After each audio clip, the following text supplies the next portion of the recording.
അമ്പതിന്റെ നിറവിൽ നടിപ്പിൻ നായകൻ. ബോക്സ് ഓഫീസിൽ മടങ്ങി വരാൻ സൂര്യ. എപ്പോഴാണ് സൂര്യ അഭിനയിച്ച ഒരു സിനിമ അവസാനമായി തിയേറ്ററുകളിൽ ആഘോഷിച്ച് ആസ്വദിച്ചു കണ്ടത് എന്നോർക്കുന്നുണ്ടോ?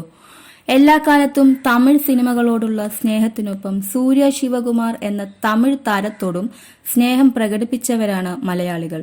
പക്ഷേ ഒരു പക്ക സൂര്യ ചിത്രം തിയേറ്ററിൽ കണ്ടത് എപ്പോഴാണ്? ഒടുവിൽ ഇറങ്ങിയ റെട്രോയും തൊട്ടുമുൻപെത്തിയ കാങ്കുവയും പൂർണ്ണ പരാജയങ്ങളും ട്രോൾ മെറ്റീരിയലുകളും. സർഫിയ എന്ന ഹിന്ദി ചിത്രത്തിലും റോക്കറ്ററിയിലും അതിഥിവേഷങ്ങൾ. എതിർക്കും തുനിന്തവനും താനാ ചേർന്ന കൂട്ടവും ആവറേജ് വിജയങ്ങൾ. NGKയും കാപ്പാനും പരാജയ ചിത്രങ്ങളായപ്പോൾ സൂര്യറൈ പോട്ടറും ജയ് ഭീമും OTT റിലീസുകളായത് തിയേറ്ററിനും സൂര്യയ്ക്കും നഷ്ടങ്ങളായി. ഇതിനിടയിൽ തിയേറ്ററിൽ കൊണ്ടാടിയ ഒരേയൊരു സൂര്യ കഥാപാത്രം 2022 വിക്രമിലെ റോളക്സ് എന്ന കാമിയോ വേഷം മാത്രം. ഒരു മുഴുനീള കഥാപാത്രമായി പ്രേക്ഷകർ തങ്ങളുടെ നടിപ്പിൻ നായകനെ ആഘോഷിച്ചത് 2017 സിംഗം 3-ൽ. മറ്റു താരങ്ങളുടെ സിനിമകൾ തിയേറ്ററിൽ വർക്കാകാതെ പോയാലും തുടർച്ചയായി വിജയങ്ങൾ കൊയ്തിരുന്ന സൂര്യയുടെ പീക്ക് കാലം 90s കിഡ്സിനെ സംബന്ധിച്ച് സുവർണകാലമാണ്. 1997 നേർക്കുനേർ എന്ന ചിത്രത്തിൽ വിജയ്ക്കൊപ്പം സഹനടനായാണ് സൂര്യ തന്റെ കരിയർ തുടങ്ങുന്നത്. കാതലേ നിമ്മതി, സന്ദിപ്പോമ, പൂവെല്ലാം കേട്ടുപ്പാർ തുടങ്ങിയ ചിത്രങ്ങൾ പിന്നാലെ എത്തിയെങ്കിലും ശ്രദ്ധിക്കപ്പെട്ടില്ല. ഡാൻസ് ചെയ്യാനോ ഫൈറ്റ് ചെയ്യാനോ അറിയില്ല. ഫ്രെയിമിൽ എങ്ങനെ നടക്കണം എന്നോ ഒരു ക്ലോസപ്പ് ഷോട്ടിൽ എങ്ങനെ ചിരിക്കണം എന്നോ പോലും അറിയാത്ത ഇവനെ ആരാണ് നായകനാക്കുന്നത് എന്നായിരുന്നു പരിഹാസം. 2001 ഇറങ്ങിയ മലയാള ചിത്രം ഫ്രണ്ട്സിന്റെ അതേ പേരിലെത്തിയ തമിഴ് റീമേക്കിൽ മുകേഷ് കഥാപാത്രമായിരുന്നു സൂര്യയ്ക്ക്. സൂര്യയുടെ ചന്ദ്രു ശ്രദ്ധിക്കപ്പെട്ടു. തമിഴ് സിനിമയിൽ സൂര്യ തന്റെ സാന്നിധ്യം ഉറപ്പിച്ചത് ബാല സംവിധാനം ചെയ്ത് അതേ വർഷം പുറത്തിറങ്ങിയ നന്ദയിലൂടെയായിരുന്നു. നന്ദയിലെ പ്രകടനത്തിലൂടെ സൂര്യ വിമർശകരുടെ വായടച്ചു. നിരൂപകരുടെ ശ്രദ്ധ പിടിച്ചുപറ്റി. കുറ്റബോധത്തിനും അതിജീവിതത്തിനും ഇടയിൽ കുടുങ്ങി നീറുന്ന നന്ദ എന്ന കഥാപാത്രം അദ്ദേഹത്തിന്റെ കരിയറിലെ തന്നെ മികച്ച സിനിമകളിൽ ഒന്നായി. അതൊരു തുടക്കമായിരുന്നു. 2001 മുതൽ 2010 വരെയുള്ള കാലഘട്ടത്തിൽ മറ്റേത് താരത്തിന്റെ സിനിമകൾ പ്രേക്ഷകർ സ്വീകരിക്കാതെ പോയാലും സൂര്യ ചിത്രങ്ങൾ ഹിറ്റോ ബ്ലോക്ക് ബസ്റ്ററുകളോ ആയി.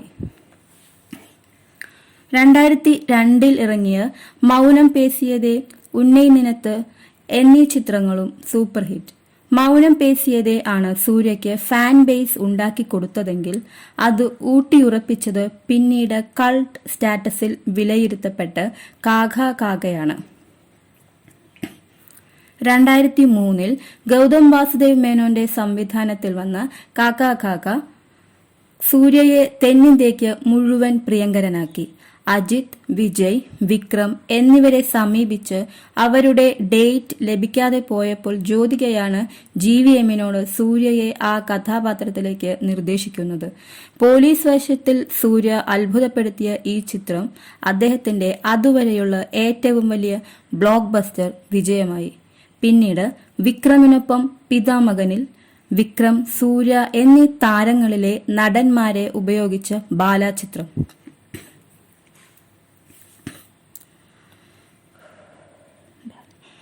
വിജയുടെ തിരുമലൈ, അജിത്തിന്റെ ആഞ്ജനേയ എന്നീ ചിത്രങ്ങൾക്കൊപ്പം ക്ലാഷ് റിലീസ് ആയായിരുന്നു. തമിഴിന്റെ കൊമേഴ്ഷ്യൽ ഫോർമുലകളെയൊന്നും പിൻപറ്റാതെ വന്ന പിതാമകന്റെ റിലീസ് കാക്ക കാക്കയുടെ വിജയത്തിനപ്പുറം സ്റ്റാർ ലീഗിലേക്ക് തന്നെ ഉയർത്തി നിൽക്കുമ്പോൾ നടനെന്ന നിലയിൽ എടുത്ത തെരഞ്ഞെടുപ്പ്. ബോക്സ് ഓഫീസ് വിജയത്തിനപ്പുറം പിതാമകൻ എന്ന സിനിമ ചർച്ച ചെയ്യുന്നത് അദ്ദേഹത്തിന്റെ ക്വാളിറ്റിയും അഭിനേതാക്കളുടെ പ്രകടനങ്ങളുടെയും പേരിലാണ്. വിജയിക്കുമെന്ന് ഉറപ്പുള്ളത് മാത്രം തിരഞ്ഞെടുത്താൽ തുടർച്ചയായ വിജയങ്ങൾ കിട്ടിയെന്നു വരാം. പക്ഷേ ഒരു നടൻ എന്ന നിലയിൽ തന്നിലെ അഭിനയസിദ്ധിയെ വെളിപ്പെടുത്താനായെന്ന് വരില്ല. ഒരു താരം മാത്രമായി ഒരു വൃത്തത്തിനുള്ളിൽ ഒതുങ്ങിയാൽ തന്നിലെ അഭിനേതാവ് മുരടിച്ചു പോകും. അഭിനയിക്കുന്ന സിനിമകളുടെ ജയപരാജയങ്ങൾ എന്തുമാകട്ടെ, നാളെ സൂര്യ ഒരു നല്ല നടനാണെന്നുകൂടി എല്ലാവരും പറയണം. കച്ചവട വിജയങ്ങളിൽ മാത്രം കണ്ണു നടാതെ കരിയറിനെ കുറിച്ച് സൂര്യ തന്നെ പറഞ്ഞതാണ്. അതുകൊണ്ട് തന്നെയാണ് ഓരോ സൂര്യ പടവും തിയേറ്ററിലെത്തുമ്പോൾ കഴിഞ്ഞ പരാജയ ചിത്രത്തെ ഓർക്കാതെ പ്രേക്ഷകർ തിയേറ്ററിലേക്ക് പോകുന്നത്. RJ ബാലാജിക്കൊപ്പം കറുപ്പും വെങ്കി അറ്റ്ലൂരിക്കൊപ്പം സൂര്യ 46 ആണ് അണിയറയിലുള്ള സൂര്യ ചിത്രങ്ങൾ. അയാളിലെ അഭിനേതാവിനെ ഒരു തരി പോലും സംശയിക്കാതെ ഒരു ഗംഭീര കംബാക്കിനായി കാത്തിരിക്കുകയാണ് സൂര്യ ആരാധകരും.